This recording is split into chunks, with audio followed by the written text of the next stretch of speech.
I literally deleted my entire project of making this review.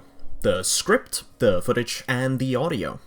I'd like to congratulate myself for losing my last brain cell.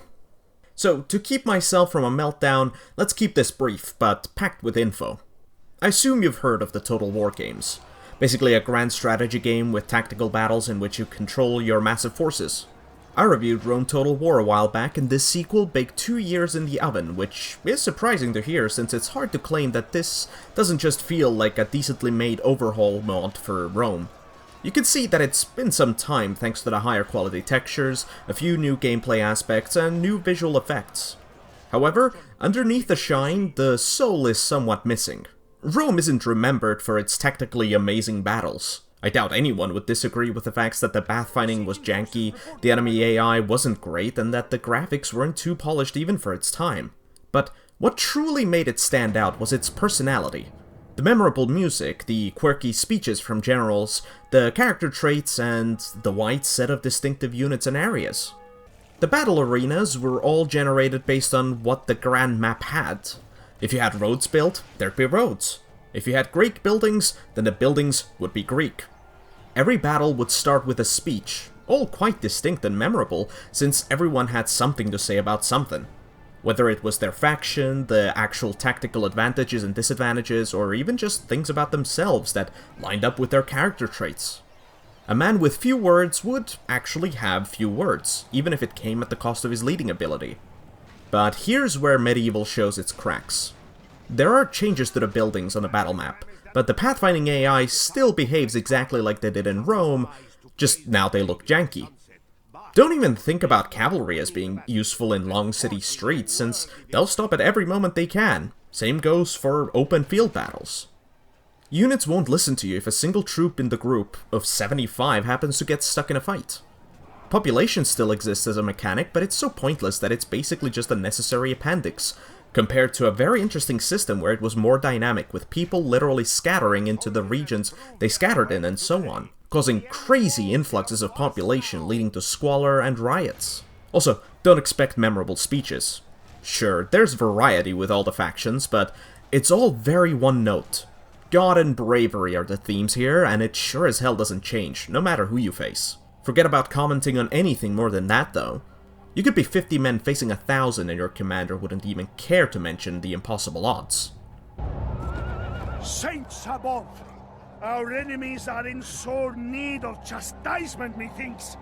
Their captain's sins are greater for misleading the fools.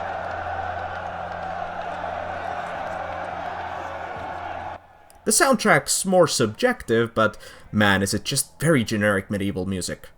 Rome's battles had music that took you by the hand and emphasized the battle marches, and the general organization of the legions, and the vicious combat everyone engaged in. Now it's just Action Music Collection Part 15. The city management is here, and I still love it just as much, even with the added bloat of too many buildings being there for the amount of turns needed to develop them. Also, forget about settlements ever being useful for you unless they're in the end game, since otherwise you'll be using the same troops over and over again until a big jump happens in development, adding another set or two of troops. It's serviceable though. I mean, it works. That's something, I guess. But Total War doesn't stand up well on its own to begin with. It's a fun game, don't get me wrong, but the lack of variety and the inevitable repetition of the same base structure of a turn hundreds of times will inevitably get old, especially with long campaigns taking over 200 turns. One good thing that the game did, which I actually really enjoyed despite the other shortcomings, is the diplomacy. Not only is it a bit more in-depth, but it's also more engaging and interesting. Religion inevitably plays a huge role, so you'll have to deal with that. A lot. Let's say you're a Christian nation like Venice. There are a lot of people around you, but a good portion of them are Christians, meaning that the Pope won't be too happy if you start expanding at the cost of fellow Christians. So instead, you are incentivized to fight against non-believers and other religions, but that's not all. Your fellow Christians will often be unhappy with your progress and will inevitably cause a ruckus.